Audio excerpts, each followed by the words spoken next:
Maybe you're not actually lost. Maybe that's not the problem. You have a college degree, you have a decent amount of freedom, you can learn almost anything online, you can switch careers, you can move to another city, you can start a business, you can work remotely. You have more options that people had 20 or 30 years ago. And yet, you still have no idea what the hell you're supposed to do with your life. You look at other people in your age and it feels like everyone else has figured it out. Someone's becoming a doctor, someone's building a startup, and someone's doing something they actually love. And then there's you, scrolling through job listings, watching career advice video, taking personality tests, thinking about 5 different careers, and somehow you're still exactly what you were 6 months ago. And here's the weird part. You're not lazy. You're not incapable, and you're probably not even lacking ambition. You might actually be stuck for the exact opposite reason. You have too many options. And when you have too many options, choosing one can start to feel like giving up all the others. So you keep searching, you keep researching, you keep telling yourself, I just need to figure out what I really want. But what if the constant search for the perfect career is actually the thing keeping you from building any career at all? Think about how different your life would be if you had only 2 or 3 career options. Not 15, not 500, just 2 or 3. Maybe you become a teacher, maybe you become an engineer, maybe you take over the family business, and that's it. You pick one and you move on. Now compare that to your life today. You can be a designer, a software engineer, a YouTuber, a consultant, a freelancer. You can start a business. You can work for a company. You can work from home. You can move across the country. You can learn almost any skill from your laptop. And every time you discover a new option, you have to wonder, wait, what if that's actually better for me? That question sounds harmless, but it can keep you stuck for years. Because when every door is open, every choice starts to feel permanent. You don't just think about choosing one career, you think about everything you're giving up by choosing it. And suddenly, choosing a path doesn't feel like moving forward. It feels like closing doors. So you keep your options open, you keep researching, you keep learning, you keep waiting for that moment when one options feel completely right, but that moment might never come. Because freedom gives you the ability to choose anything, but it doesn't tell you what to choose. And sometimes having the freedom to do anything makes it much harder to actually do something. And this is where something interesting happens. When you have enough comfort to keep searching, you can stay lost for a very, very long time. You don't have to make a decision today. You can tell yourself you'll figure it out next month. You can take another course, watch another video, try another personality test, research another career, and because nothing is forcing you to choose, it can actually feel like you're making progress. But you might not be. You might just be wondering. I think of this as the luxury of wondering. You have enough freedom to explore, but enough comfort to avoid committing. And that's very different from being lazy. A lazy person doesn't want to do the work. You might desperately want to do the work. You just don't know which direction deserves your effort. So you keep looking for the perfect answer before you take the first serious step. And that's where the trap begins. Because the longer you stay in the search, the harder it becomes to actually choose. And then there is another trap. The idea that you need to find your passion before you choose a career. You hear this all the time. Figure out what you love, find your passion, do what you're passionate about. Sounds great, but there is a problem with that advice. What if you don't have a passion yet? What if you're interested in 10 different things, but you've never actually spent enough time doing any of them to know whether you truly love them?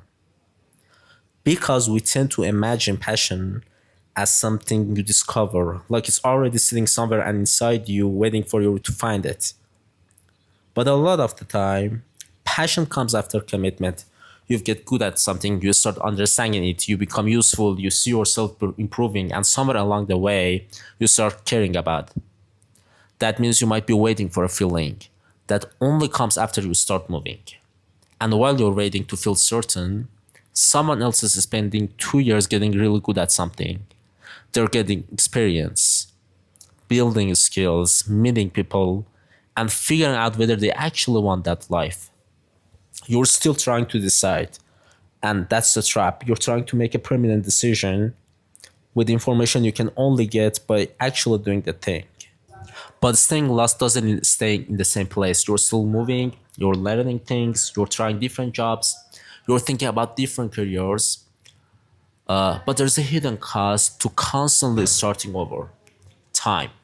Because while you're trying to figure out what you want, you're not spending enough time becoming really good at anything. And that matters. Skills compound, experience compounds, relationships compound, confidence compounds. But so does indecision. Every year you spend jumping from one possibility to another is a year you're not building real momentum in one direction. And eventually, the problem isn't just that you don't know what career you want. You start wondering if you're actually good at anything. That's when being lost starts becoming part of your identity. You tell yourself, I'm just someone who hasn't figured it out yet, but maybe you haven't figured it out because you've never stayed with one thing long enough to let it teach you who you could become. So, if constantly searching isn't working, what are you supposed to do instead? Stop trying to choose your entire future. Start testing possible futures. That sounds like a small difference, but it changes the whole question. Instead of asking, what career should I choose? Ask, what can I try for the next 3 months? Because you don't need to choose your destiny. You just need to choose an experiment. Maybe you think you could be a designer. Okay?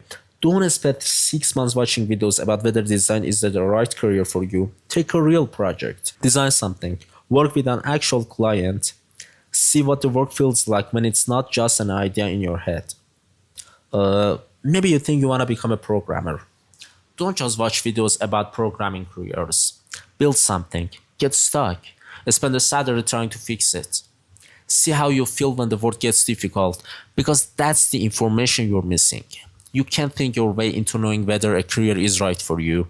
You have to collect evidence. And there are 3 things you want to pay attention to. First, do you enjoy the process?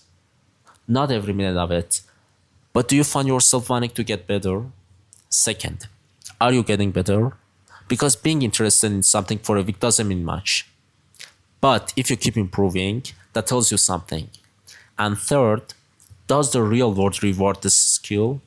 Can you actually build a career around it? Because your goal isn't to find something that sounds exciting. It's to find something you're willing to get good at and that other people are willing to pay you for. That's how you replace endless thinking with actual evidence. And maybe this is the part nobody tells you. You're probably never gonna feel completely sure. You'll probably won't be a morning when you wake up and suddenly know exactly what you're supposed to do with your life. And honestly, I think that's okay. Because your 20s aren't supposed to be the final version of your life. You're allowed to try things, you're allowed to change your mind, you're allowed to realize that something you thought you wanted isn't for you. But there's a difference between changing direction and never choosing a direction in the first place. You don't need to figure out your entire life, you just need to choose something and give yourself enough time to see what happens. Because sometimes the path doesn't appear before you start walking.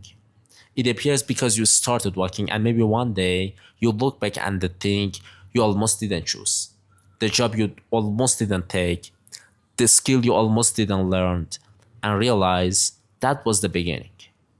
Not because it was the perfect choice, but because you finally made a choice. So if you're in your 20s or 30s and you feel like everyone else is moving forward while you're still trying to figure yourself out, you're not broken.